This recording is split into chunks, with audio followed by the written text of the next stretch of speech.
Hello नमस्कार। मैं Indrajeet Narayan Singh, MSc anthropology, 35 years in banking experience, LLB, constitutional expert advocate at Patna.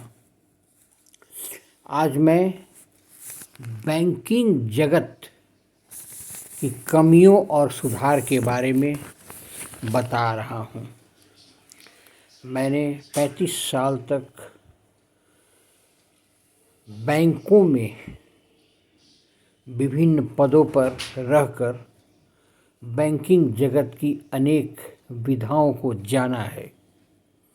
इसीलिए आप मुझे सुनिए, मेरे चैनल को लाइक करें, सब्सक्राइब करें।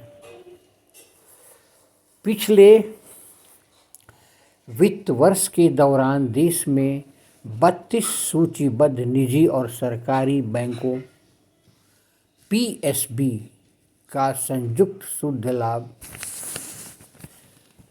40.56% से बढ़कर 2.29 लाख करोड़ रुपए के स्तर के करीब पहुंच गया।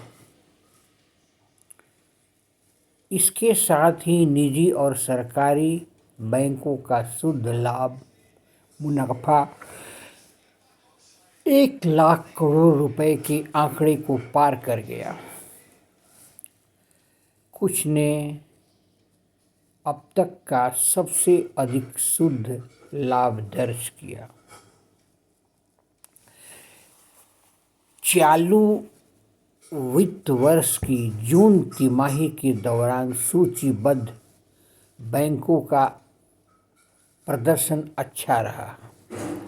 तिमाही आधार पर इनका सालाना शुद्ध लाभ 68.5% से बढ़कर 73,620 करोड़ रुपए के स्तर पर पहुंच गया।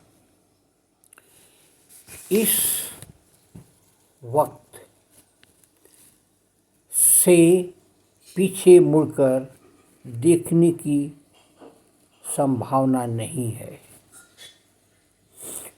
वित्त वर्ष 2024 की सितंबर तिमाही में इन बैंकों का सामूहिक शुद्ध लाभ 77,587 करोड़ रुपए था, जिनमें सालाना 33.51% तेजी आई थी। चालू वर्ष की पहली छमाही का शुद्ध लाभ 1.51 लाख करोड़ रुपए से अधिक था। एक पुराने निजी बैंक कर्नाटक बैंक लिमिटेड और 2 सार्वजनिक क्षेत्र के bank Punjab and Sind bank और यूको बैंक को छोड़कर सभी बैंकों ने जून तिमाही के सालाना मुनाफे में वृद्धि दर्ज की।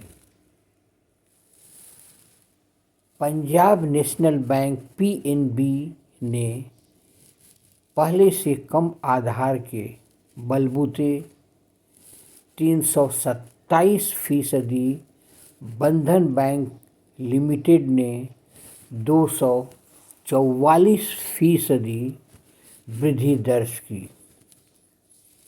इस तिमाही के दौरान 20 सूचीबद्ध निजी बैंकों का शुद्ध लाभ 35.51% और 12 सरकारी बैंकों का शुद्ध लाभ 31% बढ़ा। शुद्ध लाभ के लिहाज से देखें तो एचडीएफसी बैंक लिमिटेड का शुद्ध लाभ सबसे अधिक 15,976 करोड़ रुपए रहा। इसके बाद देश के सबसे बड़े बैंक भारतीय स्टेट बैंक 14,330 करोड़ रुपए और आईसीआईसीआई बैंक लिमिटेड 10,261 रुपये का रहा। अब आगे सुनिए। आप इस बात पर यकीन करें या न करें, लेकिन 32 सूचीबद्ध बैंकों में से 21 बैंकों में 1% से कम एनपीए है और 9 में 1% से अधिक फंसे कर्ज हैं, जबकि 2 बैंकों में करीब 2% से अधिक फंसे कर्ज हैं। निजी बैंकों में HDFC bank, Kotak Mahindra bank, IDBI bank, ICICI bank, Catholic Syrian bank, axis bank, Karur विश्व बैंक का शुद्ध एनपीए 0.5% से भी कम है, जबकि सरकारी बैंकों में बैंक ऑफ महाराष्ट्र का एनपीए 1/4% से कम रहा। ज़्यादातर बैंकों के शुद्ध एनपीए का स्तर 1 दशक या उससे भी ज़्यादा समय से कम रहा। बैंक ऑफ बड़ौदा को छोड़कर सभी सूचीबद्ध बैंक के कासा में कमी दिख रहा है। इनमें से कई में तेज़ गिरावट देखी गई है। एचडीएफसी बैंक लिमिटेड का विलय बैंक में होने के बाद एचडीएफसी बैंक के लिए यह गिरावट 7.4% अंक है। सितंबर में बैंक ऑफ बड़ौदा का कासा 39.88% था। दरअसल बैंकों के लिए चिंता का विषय यह है कि बचतकर्ता अब सावधि जमाओं और अन्य निवेश विकल्पों जैसे इक्विटी और म्यूचुअल फंड की ओर ध्यान दे रहे हैं। इसकी वजह से बैंकों की चालू और बचत खाता जमाओं में कमी आ रही है। बैंक अब कर्ज देने की बढ़ती रफ्तार के अनुरूप ही अधिक ब्याज दरों की पेशकश के साथ जमाओं को आकर्षित करने की कोशिश कर रहे हैं। इसके चलते इसका ब्याज आमदनी कम हो रही है।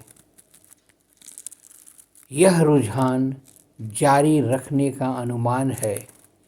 इससे मुनाफे के मार्जिन पर दबाव पड़ेगा। इसके अलावा कुछ बैंकों ने बिना गारंटी वाले जो ऋण दिए हैं उनकी गुणवत्ता भी चिंताजनक है।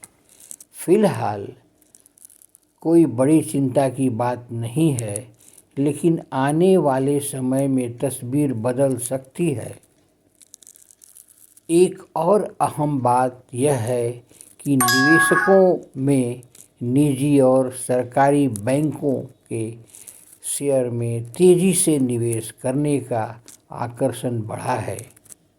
हालांकि यह बिल्कुल अलग मुद्दा है। अभी आपने हमसे सुना बैंकिंग जगत में सुधार की आवश्यकता और उसकी संभावना। मेरे चैनल को लाइक करें, सब्सक्राइब करें। नमस्कार।